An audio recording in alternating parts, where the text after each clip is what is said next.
Pelo sinal da Santa Cruz, livrai-nos Deus, nosso Senhor, dos nossos inimigos. Em nome do Pai, do Filho e do Espírito Santo. Amém. Espírito Santo de Deus, desce sobre nós. Espírito Santo de Deus, o mais forte, o poderoso, entra em nós, toma conta da nossa vida.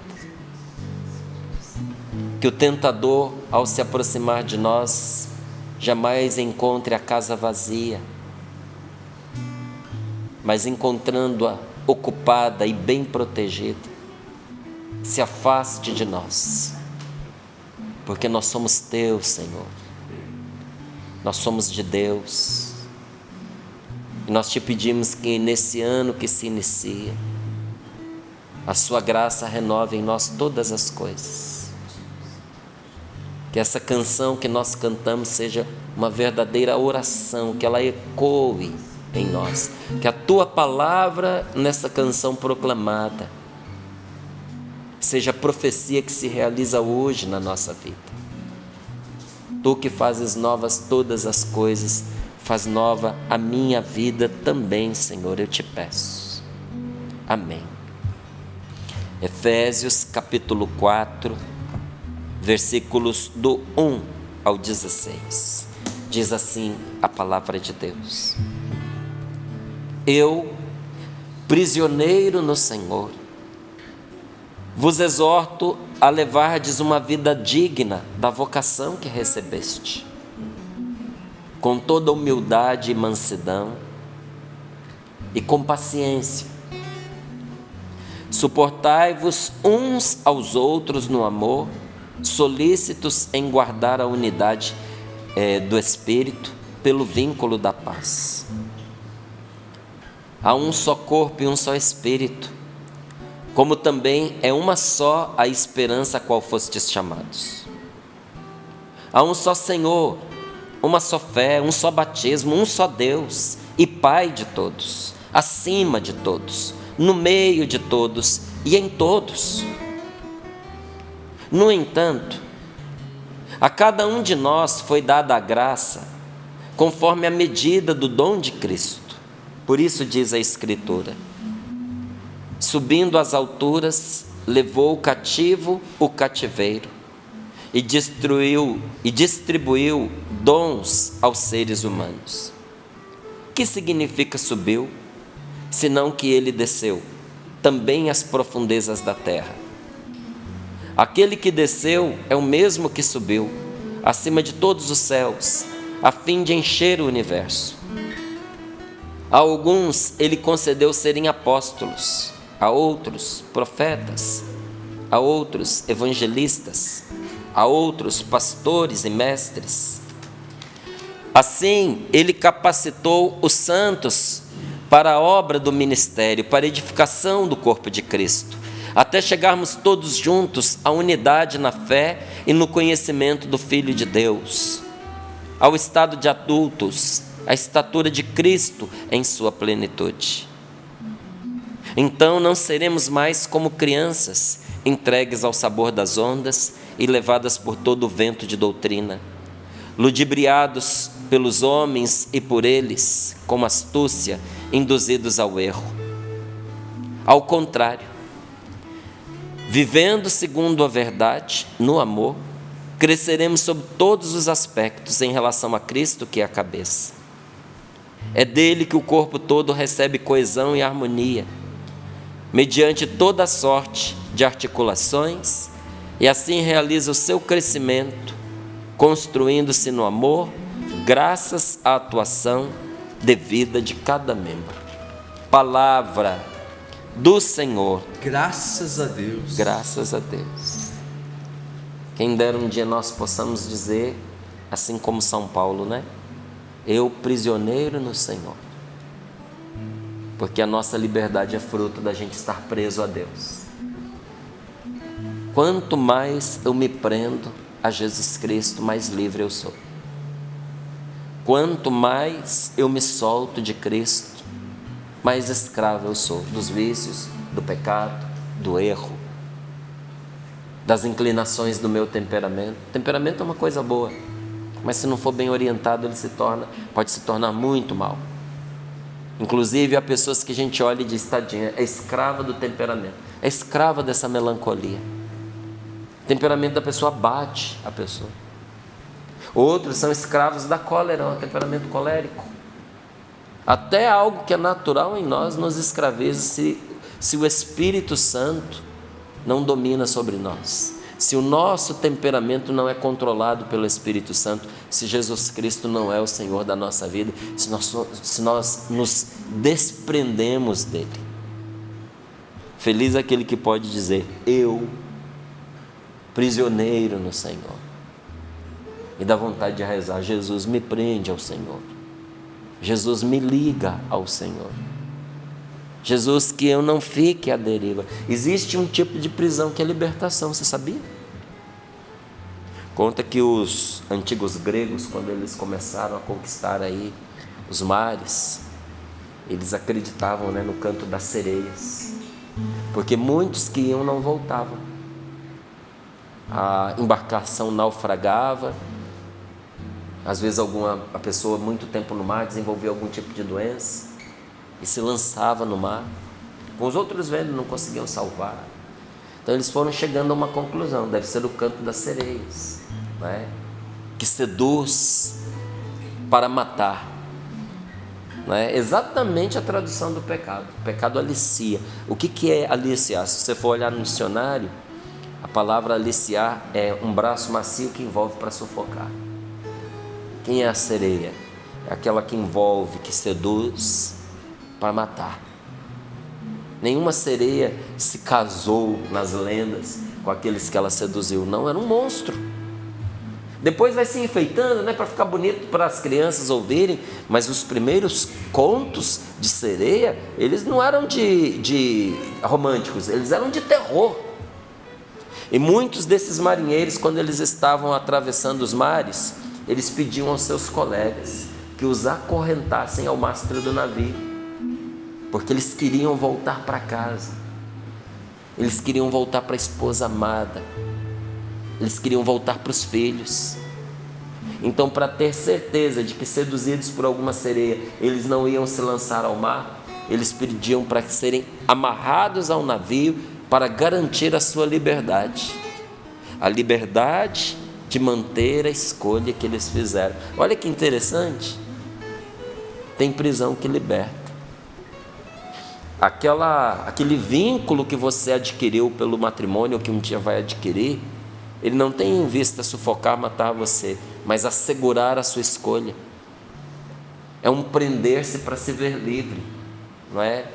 Se ver livre das seduções que existem, viu, gente?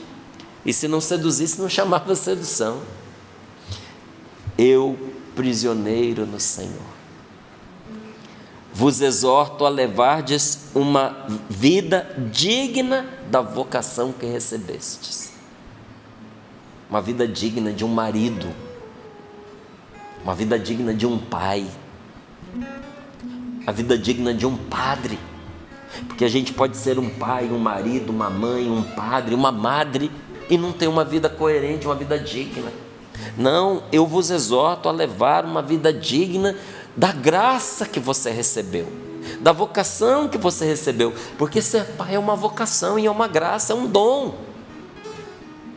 Ser esposa, ser esposo é um serviço.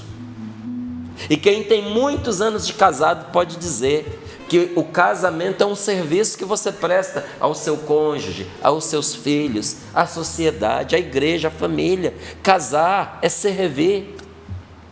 Por isso que às vezes a gente combate aquela ideia de casamento passado nas novelas, que primeiro era uma ideia ilusória. Hoje é uma ideia despedaçada. Hoje não se fala, antes se falava do casamento de uma forma inexistente. Hoje fala-se para destruir, para se apresentar como uma instituição falida, sabe? Mas como é que a gente vai dar ouvidos a quem vive dessa forma, no que diz respeito a essa matéria, se a pessoa não entende, porque ela não tem vivência para poder defender o matrimônio? Quem tem que falar de um casamento que dura É quem vivenciou e está vivenciando esse casamento. E quem vivenciou e está vivenciando esse casamento tem muitas alegrias para contar, tem muitas coisas boas para dizer, mas entre as coisas boas que tem para dizer, também vai contar para você que é serviço. Casamento feliz é aquele no qual a gente serve. Serve a mulher, serve o marido, serve os filhos, serve a nossa família, serve a família do nosso cônjuge. Vocação digna. Quantos de nós fomos chamados pelo Senhor a uma vocação e hoje a palavra de Deus nos pede que a vivamos com dignidade. E diz aqui como? Com toda a humildade e mansidão, com paciência, suportando-vos uns aos outros no amor. Como é que a gente vive de forma digna a vocação que a gente recebeu? Olha que interessante, não tem discriminação aqui para dizer que tem um tipo de vocação em que a gente não serve as pessoas. Toda vocação vinda de Deus é um serviço prestado, por isso que diz assim, olha, eu vos exorto a levardes uma vida digna da vocação que recebeste, com toda a humildade e mansidão e com paciência dentro da sua vocação, suportando-vos uns aos outros no amor, solícitos em guardar a unidade do Espírito pelo vínculo da paz. Porque nós somos um. Porque um só Deus habita em nós.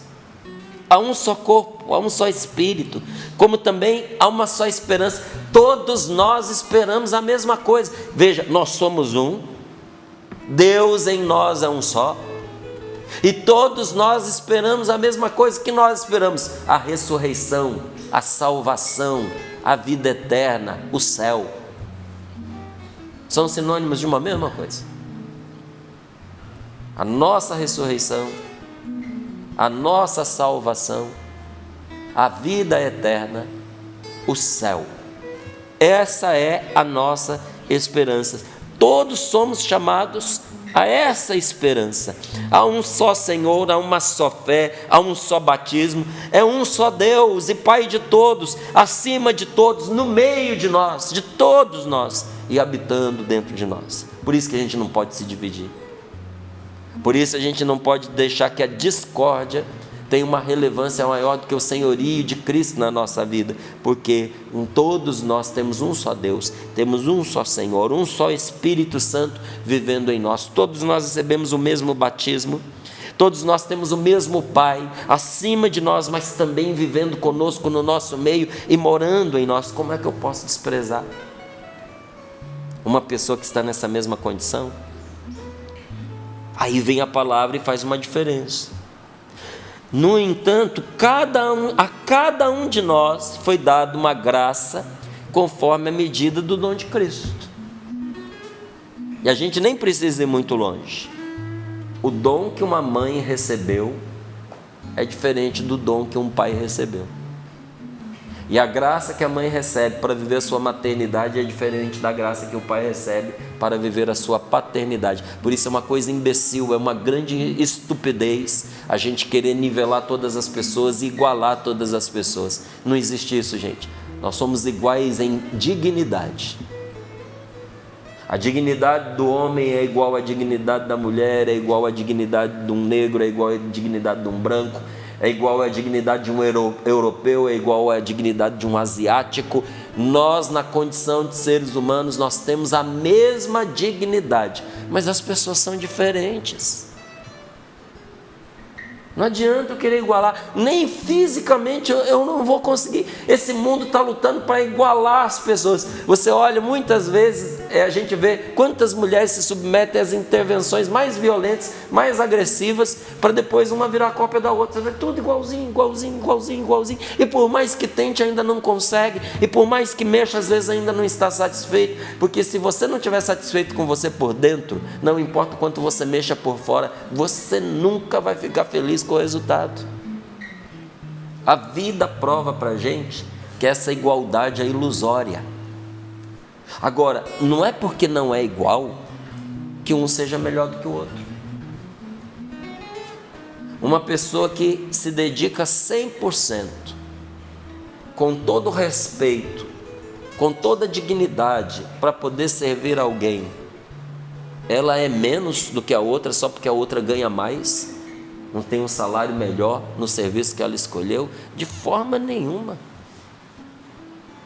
E olha, ai de nós se as pessoas que realizam com todo o empenho serviços mais simples disserem: eu não vou fazer, isso é simples demais. Então cada um tem a sua dignidade garantida, mas há diferença nos vários serviços. E o Senhor dá o seu dom, a sua graça, conforme a vocação que deu para cada um de nós. E aí diz a palavra: a cada um de nós foi dada a graça conforme a medida do dom de Cristo que nós recebemos.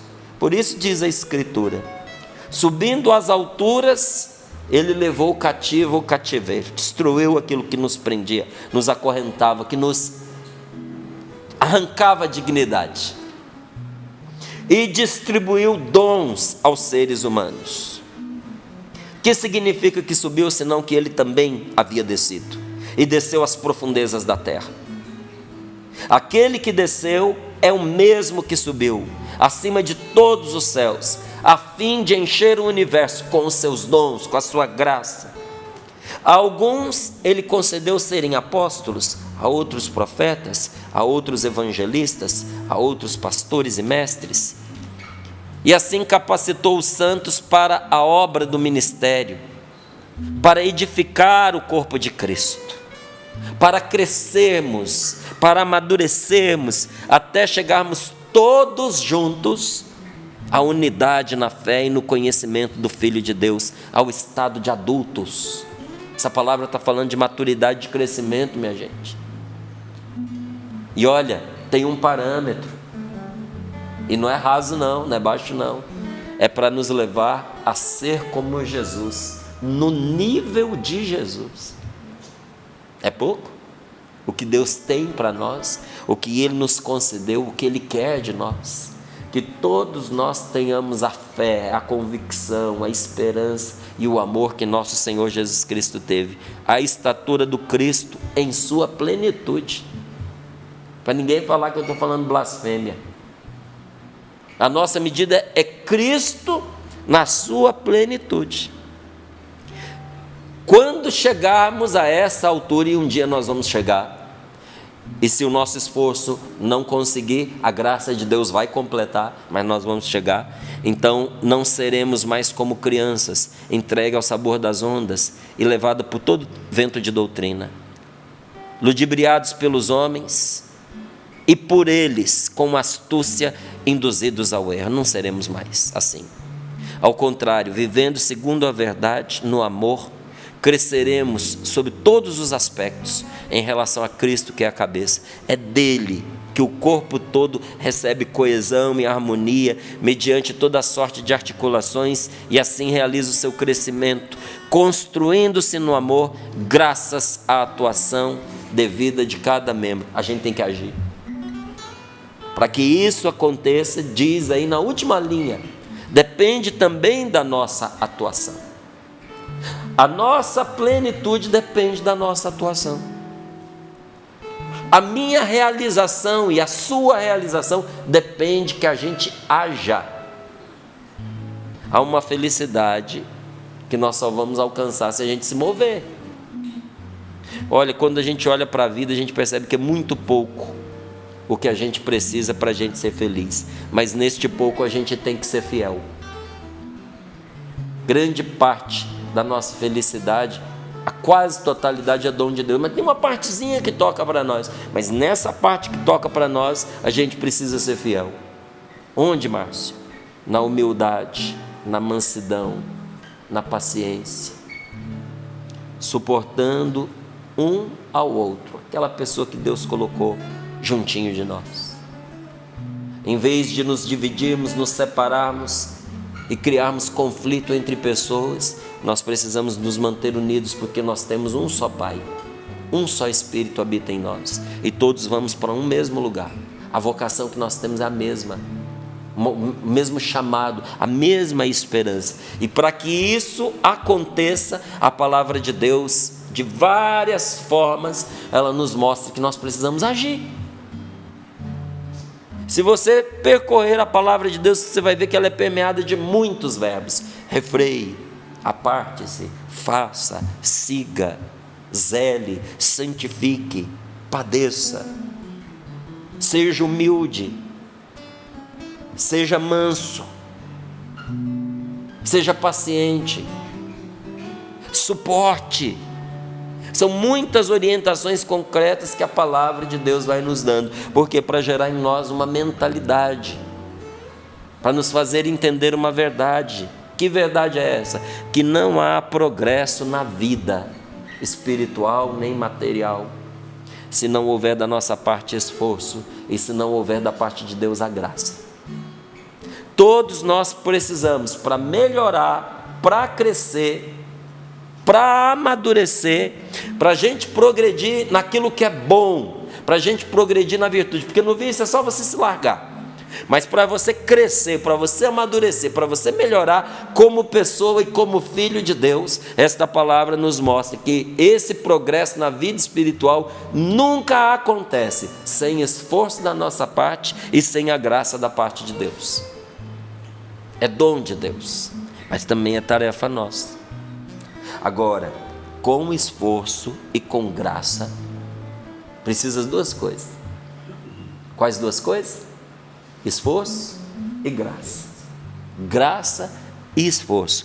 Com esforço e com a graça de Deus, não importa quão longe você tenha ido na sua vida, não importa o tanto que você tenha crescido nesse ano que passou, não importa quanto você já tenha progredido na sua vida, com esforço e com graça, você progride ainda mais. Com esforço e com graça, a pessoa se supera. Quando você acha que não tinha mais nada para você crescer, que você já deu todo o caldo que você tinha que dar, aí vem o Espírito Santo, se vale dos seus pequenos esforços e mostra para você que você ainda pode ir mais longe. Aliás, eu digo para você que acha que você pode pouco, que você é fraquinho, que você tem uma determinação parca, não é? Eu digo a você, a pessoa limitada, mas esforçada, consegue muito mais do que as pessoas que têm facilidade, mas não se esforçam. Nunca queira se comparar com os outros pelo dom, porque o dom é graça, a pessoa não fez por merecer, ela recebeu de Deus. O que você recebeu de Deus, você não fez por merecer. Seu mérito está no esforço. O que aquela pessoa tem de dom, ela não fez por merecer, é graça de Deus para ela. O mérito dela está no esforço. Deus deu para o sapo o dom de tocar maravilhosamente. É um dom que ele tem, eu não tenho esse dom. Sabe, eu meço ali as minhas limitações, eu vejo, por mais que eu me esforce, eu não tenho essa inclinação para a música que o sapo tem. É uma coisa que está na natureza dele. Então, se ele puser esforço no dom que Deus deu para ele, aí ele vira e virou um músico maravilhoso, tanto que não é um músico, é um maestro. Mas Deus me deu a graça de compreender, de aprender, de ensinar o pouco que eu sei. Então eu vejo que isso está na minha natureza. Se eu unir esforço a isso, poxa vida, que maravilha, eu vou melhorando cada vez mais. Mas eu não preciso ficar com ciúme do sapo, nem o sapo ficar com ciúme de mim, porque o que eu tenho de particular foi dom que eu recebi de Deus. O que ele tem de particular foi o dom que ele recebeu de Deus. Mas uma coisa nós temos em comum: a capacidade de nos esforçarmos. Se uma pessoa recebeu um dom de Deus, mas ela não cuida do que ela recebeu, se ela não aprimora aquilo, você que acha que os seus dons são pequenininhos, que você não recebeu lá tanto investimento, se você cuidar do que você recebeu, meu amigo, se você polir isso daí, você vai brilhar muito mais do que aquela pessoa que tem uma vida opaca, que não tem zelo pelo que ela recebeu como dom, pelas habilidades que ela tem. Olha, quanta gente com habilidade desperdiçada. Uma vez, quando eu morava em Portugal, um senhor português, muito tosco, sabe, bruto. Ele foi um homem que não teve assim, muita formação, muita educação, mas era um homem experiente, trabalhador, não é? até bem experimentado nas malícias desse mundo. Eu olhava, eu aprendia muito com ele, mas eu não queria ser como ele não, porque tinha uma sabedoria mundana, sabe, maliciosa, com grande capacidade de manipular as coisas, as pessoas. Falava uma coisa aqui, falava outra coisa acolá, mexia com uma aqui, jogava com as pessoas. Eu falei, isso eu não quero. Mas é interessante para a gente ver como é que algumas pessoas trabalham. Mas ele foi uma pessoa bem sucedida do ponto de vista profissional e material na vida. Só que ele não teve formação. E um dia eu estava com ele, observando um rapaz com uma formação excelente, uma grande capacidade de falar, com muitas informações, mas que não conseguia progredir na vida, não conseguia fazer brilhar nada do que ele punha a mão, porque tinha preguiça, porque não era esforçado. E aquele senhor olhava e dizia, se eu tivesse os dons que esse rapaz tem, a capacidade que ele tem. Eu me lembro dele suspirar e dizer, se eu tivesse a inteligência que esse rapaz tem, se eu tivesse a capacidade que ele tem, o potencial que ele tem, com o meu esforço, eu era um bilionário. Interessante, né? A leitura que todos nós deveríamos fazer. Você não tem ideia de onde você pode chegar com o seu esforço, se você for assistido pela graça de Deus. E uma coisa eu te garanto, a graça de Deus não vai faltar para você. Pode faltar esforço da nossa parte, pode faltar empenho da nossa parte. Tem muita coisa na nossa vida que a gente pode não conseguir porque a gente não se esforçou o suficiente, mas a graça de Deus nunca vai nos faltar, nunca vai. Então, a luta do dia a dia, ela nos dá dignidade. Dá dignidade para nós. O trabalho nos dignifica, não é? O batalhador, tanto que isso é real, que você olha para uma pessoa que trabalha, quando você tem uma pessoa dedicada, ela pode até ter os seus defeitos, os seus vícios, e quando alguém ataca, sempre uma pessoa intervém em favor dela, dizendo, mas é um trabalhador, é um homem dedicado, não deixa faltar nada dentro da casa dele. Às vezes é um ébrio, é um embriagado, bebe, cai na rua. Mas quando alguém fala um bêbado, mas um dia ele há de vencer esse vício, porque quando ele está trabalhando, não tem ninguém como ele. Ele cuida da família, ele sustenta os filhos estão estudando. O trabalho traz dignidade para a gente. Tanto que o trabalhador, ele é admirado e ele é respeitado. Quem se esforça adquire boa reputação. Para a pessoa esforçada, as portas se abrem. Para a pessoa preguiçosa, as portas se fecham. Então, há sempre quem tem a dificuldade de se dedicar mesmo às coisas mais simples. Mas tem uma palavra, um salmo que diz assim, quem quiser amar a vida e ver dias felizes, seja zeloso do bem. Quem quiser ter gosto pela vida, quem quiser amar, perder o amor pela vida, tem um jeito de reconquistar. Quem quiser amar a vida e quem quiser nesta terra ver dias felizes, a palavra de Deus tem uma recomendação: seja zeloso do bem, faça o que você faz bem feito, faça o que é digno da sua vocação. Deus não chamou nenhum de nós para coisas erradas. Aquilo que Deus determinou que você faça, faça, mas faça bem feito. Se você fizer isso, você vai ter gosto pela vida, você vai ter amor pela vida. Deus te chamou para ser pai, seja um bom pai. Te chamou para ser marido, pare de enganar a sua esposa, seja um bom marido.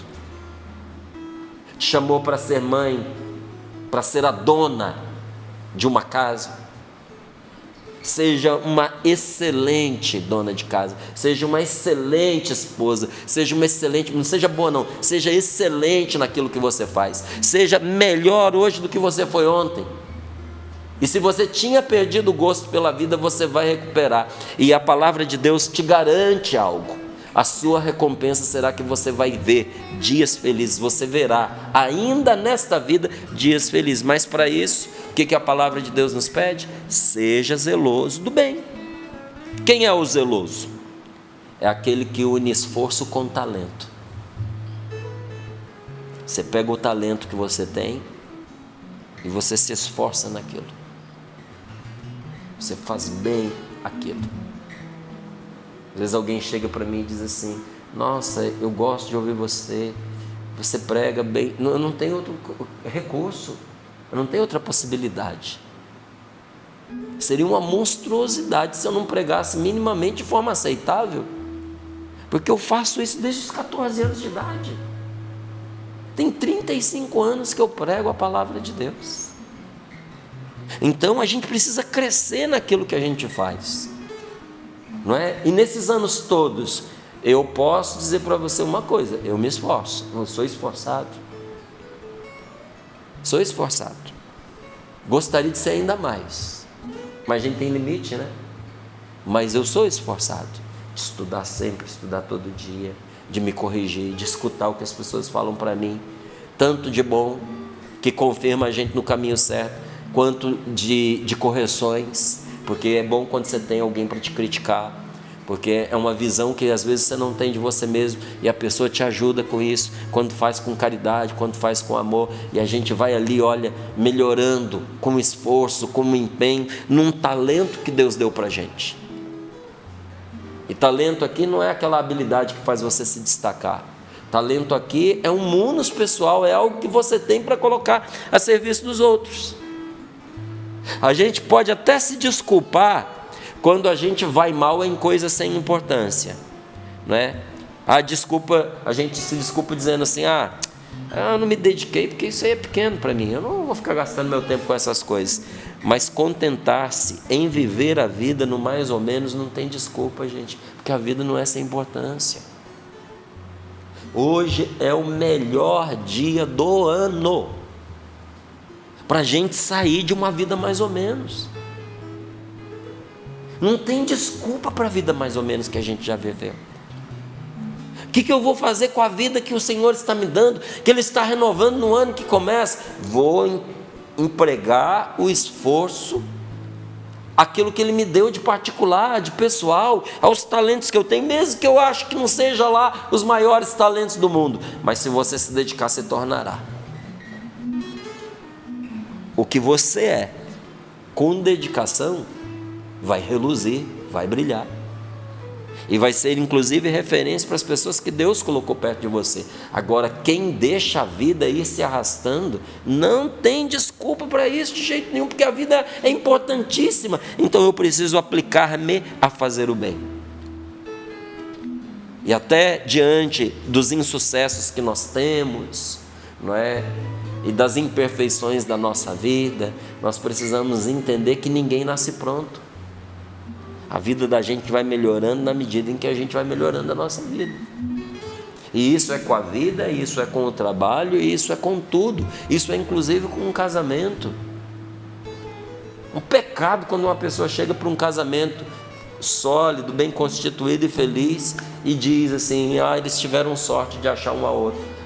Dá vontade até de dar uma chapuletada. Que sorte, rapaz! A alma gêmea não tem esse negócio, não. Nenhum casamento nasce pronto, nenhuma família nasce pronto, nada de bom na vida cai pronto no colo da gente, não. Isso foi conquistado com empenho, com suor, com lágrimas, com dedicação, com muitos choros juntos, com muita partilha, com muito sacrifício, com abnegação, com renúncia. Mas de tanto a gente ir fazendo isso, a gente vai encontrando o caminho certo. E quando você acerta, que gostoso que é. Que gostoso. Aquilo que em princípio era penoso, de repente se torna para nós um grande tesouro. Isso estou falando do matrimônio, mas estou falando do seu trabalho, estou falando da sua vocação pessoal, estou falando sobre a arte de educar um filho, sobre a arte de ser um bom filho. Tudo isso vem por meio do nosso empenho. Quando a gente entende que essas coisas não vêm prontas, isso é uma libertação para nós. Porque a gente entende que o que nos é dado pode ser cuidado. Então, para que eu consiga, para que você consiga, nós temos que entender o que a palavra de Deus está fazendo conosco, nesses vários conselhos que está nos dando, está nos empurrando na direção da gente criar o hábito de fazer o bem. Eu preciso criar o hábito de fazer o bem, com humildade, com mansidão, com paciência, suportando as pessoas que Deus me deu. E a gente poderia desdobrar isso aqui até o infinito. Criar o hábito de fazer o bem, porque a virtude, que é o bom hábito, não é? É uma força que se tornou um hábito em fazer o bem. Se a gente pudesse usar, é porque diminui muito quando a gente fala da virtude desse jeito. Se a gente pudesse resumir ou qualificar de uma forma vulgar, a virtude é um vício em fazer o bem. Não pode dizer que é vício, porque é só você largar que você perde. O vício não. O vício, quando você abandona, é que você afunda nele, não é? Mas se tivesse uma pessoa viciada em fazer o bem, isso seria uma virtude. Mas não dá para usar a palavra vício, porque o vício é uma coisa que acorrenta, que prende a pessoa, e a virtude ela liberta, a pessoa está sempre livre. Tanto que se a pessoa quiser abandonar uma vida virtuosa, ela pode fazer isso a qualquer momento. Agora, se uma pessoa quiser deixar uma vida de vício, isso não depende sempre dela não, viu? Às vezes vai ter que ter intervenção de terceiros para prender a pessoa num lugar, numa clínica de abstinência. Às vezes vai ser necessária intervenção médica com muitos remédios. Às vezes vai ser necessária uma violência de segurar a pessoa durante um tempo para ela ter um mínimo de condições, para ela respirar a possibilidade de se libertar do vício. Vai precisar muito a graça de Deus para ajudar essa pessoa, e por fim uma decisão firme da parte dela, e olhe lá, para se libertar de um vício. Mas a virtude não. Agora a virtude é uma força, é um bem, é uma graça que se tornou um hábito na nossa vida, hábito de fazer coisa boa. A justa medida, né? Se achar a justa medida ali para você fazer as coisas de forma correta, é exigente. O equilíbrio exige esforço. Quem é a pessoa equilibrada? É a pessoa moderada. Quem é? É aquele que preserva a prudência e não se afasta de viver aquilo que faz ver dias felizes. Quando a palavra de Deus nos chama aqui a uma vida humilde, a uma vida mansa, a uma vida paciente, suportando-nos uns aos outros, a palavra de Deus está nos chamando a uma vida serena e equilibrada, a termos a justa medida em tudo que nós fizermos, porque excesso também é falha. Falta também é falha. Né? Tem uma máxima que diz que a virtude está no meio, né? Está no equilíbrio. O que é essa justa medida? Se acertar naquilo que você faz em tudo. Isso é exigente, isso custa, gente. O equilíbrio, ser uma pessoa equilibrada exige esforço. Você manter o equilíbrio na hora da raiva, você manter o equilíbrio na hora de um apetite, de uma paixão, de uma proposta sedutora, isso exige esforço. Agora, o equilibrado, que é a pessoa moderada, é aquele que preserva a sua prudência, que não se afasta de viver aquilo que vai fazer com que ele veja dias felizes, ainda que ele tenha que pagar um preço. Porque, como diz a palavra de Deus, é melhor a gente padecer por fazer o bem do que por fazer o mal, não é isso? Ainda que tenha que pagar um preço, a pessoa vai ver dias felizes. Mas um conselho dado por São Francisco de Sales àqueles que pegam esse caminho, não é? De uma vida conquistada em Deus, de uma vida boa em Deus, de uma felicidade construída em Deus, passa pelas etapas discriminadas nesta palavra. São Francisco de Sales, ele diz, que diz aqui a palavra, né? Eu vos exorto a levardes uma vida digna da vocação que recebeste, com toda humildade, mansidão, com paciência, suportando-vos uns aos outros no amor e mantendo o vínculo da paz. São Francisco de Sales diz assim: em todas as situações é preciso usar a mansidão, não só com a razão, mas até contra a razão. Como é que eu faço isso que esta palavra está me ensinando, Marcos? Um coração manso, um coração afável, um coração bondoso, um coração humilde, um coração paciente, um coração capaz de suportar os outros. Isso é que constrói uma vida sólida e feliz. Usar de atitude assim, ou resumindo-a, não é? Usar de mansidão, não só quando você tem razão, mas até quando você acha que não tem razão, ou quando você acha que os outros não têm razão. Vamos colocar as mãos sobre o nosso peito e pedir ao Senhor que nos abençoe, que nos dê a graça de viver uma vida assim, de entender que as coisas que nós vivemos da parte de Deus são apenas graça, apoio, ajuda, e que muitas vezes nós não experimentamos algo melhor porque falta convicção, empenho, esforço da nossa parte. Não é Deus quem põe a gente à prova não, viu, meus irmãos? Não é jamais uma desgraça a gente se encontrar com a vontade de Deus, nunca. Porque Deus não é um Senhor malvado e intolerante. Deus não age de maneira contraditória ao seu amor. As exigências de Deus para conosco nesta palavra não são inflexíveis, não são incompreensíveis, de maneira que algum de nós possa entender, né, como uma ameaça real à nossa felicidade ou à nossa vida. E também não é uma palavra dura contra nós. Às vezes, quando nós ouvimos a palavra de Deus, pode nos parecer assim, em alguma ocasião, que Deus está sendo duro conosco, está pedindo de nós algo muito difícil. Mas a palavra de Deus, sobretudo o Evangelho, nos ensina que jamais foi assim. Deus está sempre ao nosso lado, contra o mal. Deus está do seu lado, contra o mal. Deus está sempre ao nosso lado contra as tentações. E me permita dizer isso para você, nesse dia de tanta alegria. Um primeiro dia do ano é sempre um dia de muita alegria, mesmo que coisas tristes tenham acontecido numa virada da noite. Me permita dizer a você que Deus está sempre ao seu lado contra as durezas da vida.